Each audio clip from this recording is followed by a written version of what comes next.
Assalamualaikum warahmatullahi wabarakatuh. Waalaikumsalam warahmatullahi wabarakatuh. Ya, terima kasih atas undangan kami untuk hari ini untuk bisa berbagi di kegiatan diseminasi. Dan perkenalkan, saya Darwis, CGP Angkatan 7, untuk memaparkan bagaimana membuat sebuah program disiplin positif di dalam lingkungan sekolah yang berpusat kepada peserta didik atau yang berpusat kepada murid.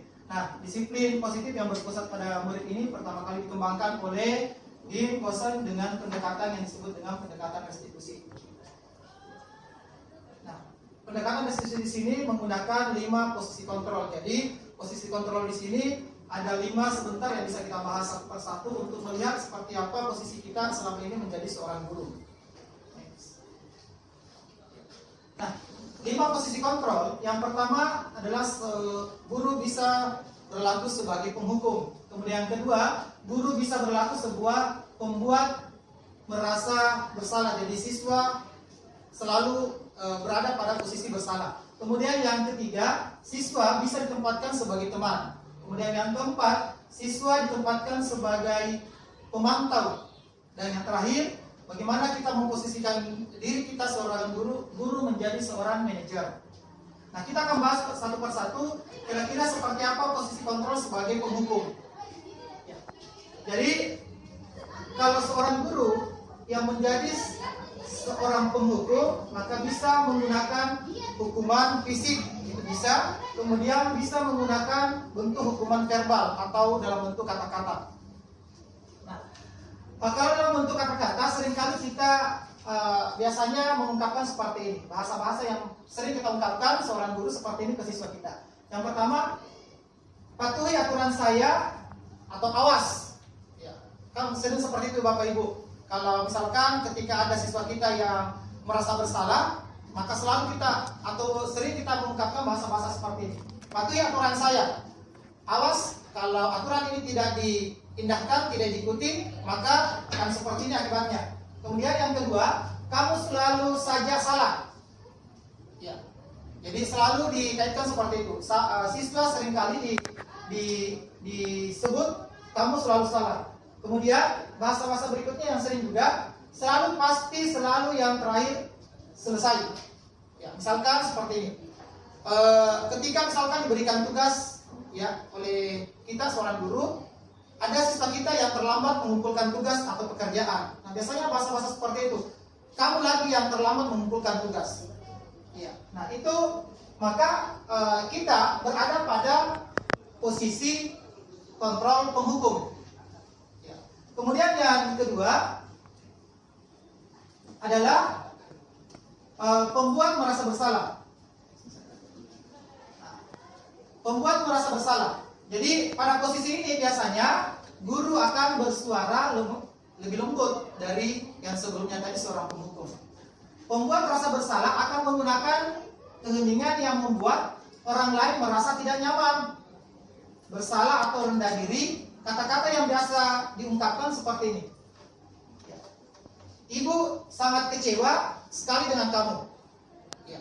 Biasanya seperti ini kalau misalkan ada siswa kita yang melanggar sebuah aturan atau ada kesalahannya dia tidak pernah diberikan kesempatan untuk menjawab atau mengungkapkan apa yang menjadi alasan mereka sehingga terjadi seperti itu. Misalkan terjadi karena terlambat, ya biasanya kita saja yang selalu benar. Siswa tidak pernah diberikan kesempatan untuk mengungkapkan apa yang membuat dia terlambat. Jadi kalau kita berada pada posisi seperti ini, maka guru itu berada pada posisi pembuat merasa bersalah. Selalu yang benar adalah kita, selalu yang salah adalah siswa atau peserta didik. Ya. Kemudian posisi yang ketiga adalah teman. Ya. Kalau posisi sebagai teman, bagaimana guru sebagai teman? Ya. Guru pada posisi ini tidak akan menyakiti murid, namun akan tetap berupaya mengontrol murid melalui persuasi atau melalui dengan pendekatan persuasif. Nah, biasanya bahasa-bahasa yang diungkapkan ketika kita berada pada posisi teman, nah, ini juga biasa kita lakukan. Ayo, bantulah demi Bapak. Jadi kita selalu mendekatkan diri kita kepada siswa kita dan menganggap kita guru dengan siswa adalah seorang teman. Ya. Ayo ingat, tidak bantuan Bapak selama ini. Ya, misalnya kalau misalkan ada tugas, kamu tidak kasihan dengan Bapak, nak. Selama ini saya selalu dekati dengan kita, selalu belajar dengan kita. Bagaimana? Ya, sudah kali ini tidak apa-apa, nanti Ibu bantu bereskan. Ya. Nah ini kalau misalkan dengan bahasa-bahasa lembut seperti ini, biasanya posisi kontrol berada pada posisi teman. Kemudian posisi yang keempat adalah pemantau. Ya, memantau berarti mengawasi. Pada saat kita mengawasi, kita bertanggung jawab atas perilaku orang yang kita awasi. Nah, biasanya ada bahasa-bahasa yang seperti ini. Biasanya kalau ada siswa yang melanggar tata tertib di sekolah, biasanya kita ungkapkan bahasa seperti ini. Peraturannya apa? Kalau misalkan ada siswa yang terlambat atau tidak mengikuti upacara, biasanya kita berikan bahasa. Tahu tidak bagaimana konsekuensinya kalau tidak ikut upacara? Bagaimana aturannya di sekolah kita? Seperti ini. Kalau misalkan ada baju siswa yang tidak masuk atau yang tidak rapi, tahu tidak bagaimana peraturan tata tertib kita di sekolah?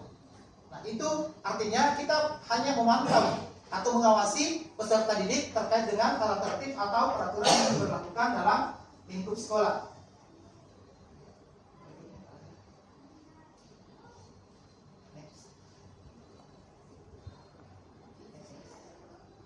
Yang terakhir adalah posisi manajer. Nah, posisi manajer ini adalah posisi yang paling terakhir dan paling ideal yang diharapkan, yang semestinya dilakukan oleh seorang guru. Jadi, posisi terakhir adalah manajer, di mana dalam hal ini posisi di mana guru berbuat sesuatu bersama dengan murid. Mempersilahkan murid mempertanggungjawabkan perilakunya. Kemudian mendukung murid agar dapat menemukan solusi atas permasalahannya sendiri. Jadi, posisi manajer di sini adalah bagaimana kita mengajak peserta didik untuk berdiskusi bersama, duduk bersama, mencarikan solusi atau jawaban atas permasalahan yang mereka hadapi. Jadi semisal di dalam kelas kita ada siswa yang nakal, sering mengantuk dalam kelas atau sering mengganggu teman-temannya, maka seorang manajer atau seorang guru yang posisi manajer, maka mereka harus memanggil peserta didik atau siswa ini untuk bisa berdialog, bisa berdiskusi, kira-kira apa jalan keluar dari permasalahan yang dihadapi oleh siswa. Ya, jadi mereka dilibatkan di sini untuk mencarikan solusinya, bukan disalahkan atas kejadian-kejadian yang ditimbulkan pada saat itu. Jadi posisinya adalah posisi yang paling terakhir dan ideal bisa kita lakukan. Nah, biasanya untuk menjadi manajer, biasanya kita membuat yang namanya keyakinan kelas atau kesepakatan kelas. Ya, semisal di kelas kita sudah dibuat lebih awal yang namanya kesepakatan kelas.